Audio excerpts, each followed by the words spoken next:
Selamat malam, berita dari Denpasar tadi membuka jumpa kita di iNewsroom. Bersama saya Latif Sregar, selama 1 jam kita akan perbaharui informasi Anda dengan diskusi yang komprehensif. Kita ke Mandeling Natal, Sumatera Utara. Pipa gas pembangkit listrik di Kabupaten Mandeling Natal, Sumatera Utara bocor dan mengeluarkan gas beracun. Akibatnya 4 orang tewas keracunan.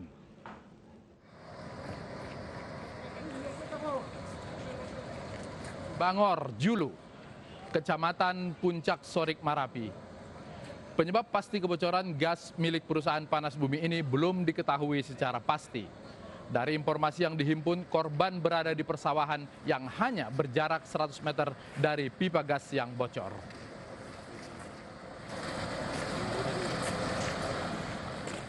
Akibat kebocoran pipa gas tersebut, 4 orang tewas setelah menghirup gas beracun. Selain itu, 16 orang lainnya dibawa ke Rumah Sakit Umum Daerah Penyambungan untuk mendapatkan perawatan.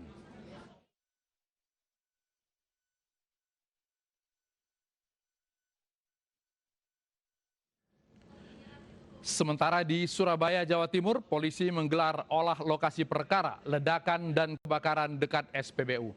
Polisi menyatakan adanya tekanan gas bawah tanah sebagai penyebab kebakaran.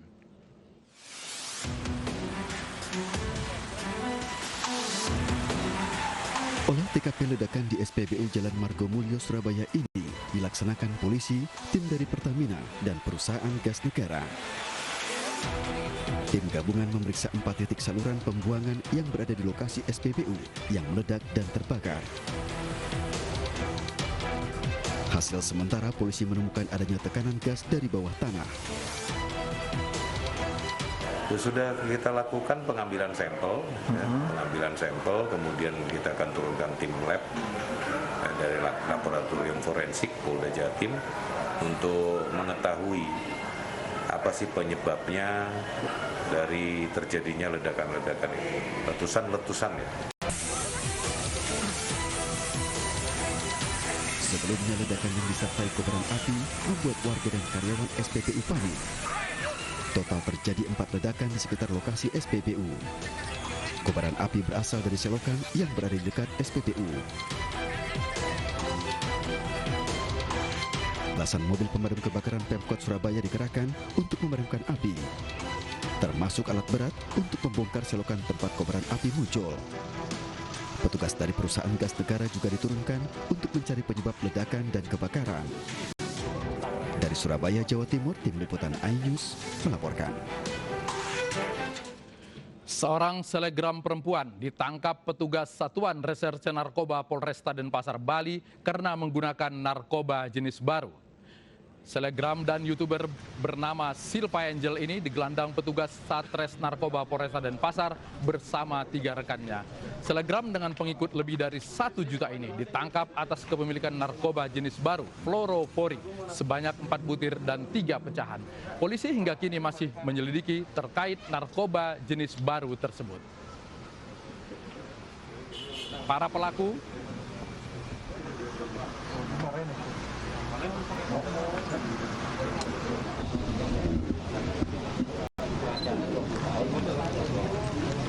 sebagai kurir atau bandar, ada juga sebagai pecandu narkoba. Yang tadi tujuan harapannya dengan diproses ini dia bisa berubah ke yang lebih baik dan bisa meninggalkan narkoba.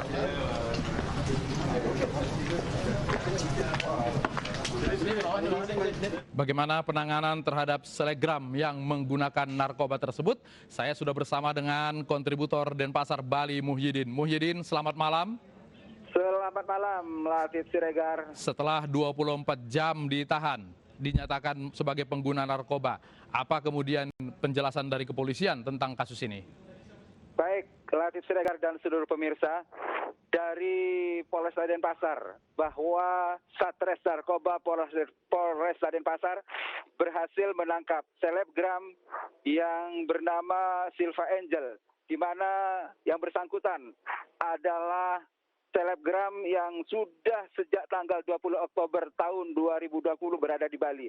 Selebgram tersebut ditangkap oleh Satuan Res Narkoba Polresta Denpasar pada tanggal 6 Januari lalu sekitar pukul 23 di sebuah villa di Batu Belik, Kuta Utara, Denpasar.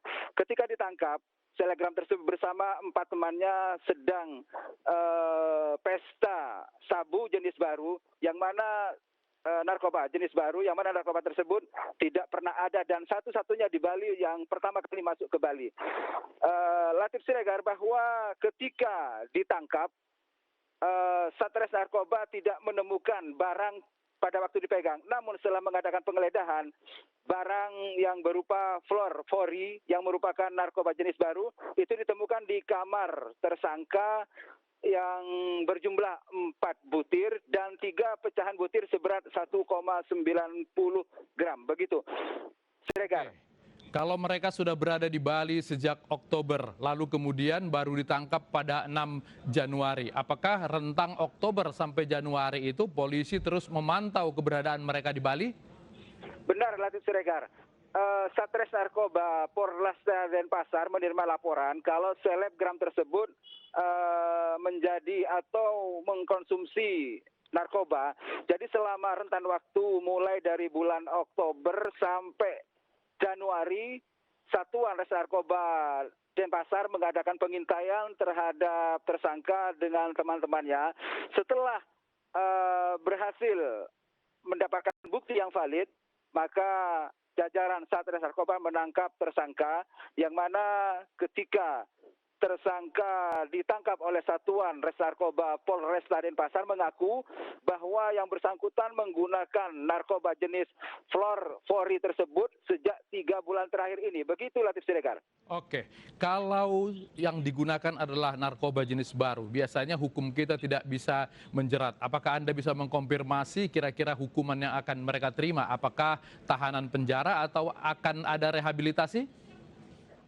Latif Siregar, bahwa tadi saya dapat konfirmasi ke Kapolresta Denpasar, yang bersangkutan telah dianggap melanggar Undang-Undang Republik Indonesia nomor 35 tahun 2009 tentang kepemilikan narkoba, dan ancaman yang benar menurut pasal tersebut adalah 15 tahun penjara. Begitu, Siregar. Oke, jadi sejauh ini belum diputuskan apakah rehabilitasi, tapi masih menggunakan undang-undang dengan ancaman hukuman 15 tahun. Baik, Muhyiddin melaporkan langsung dari Denpasar, Bali. Terima kasih. Pasien positif COVID-19 nyaris mencapai angka 1 juta. Kami segera kembali.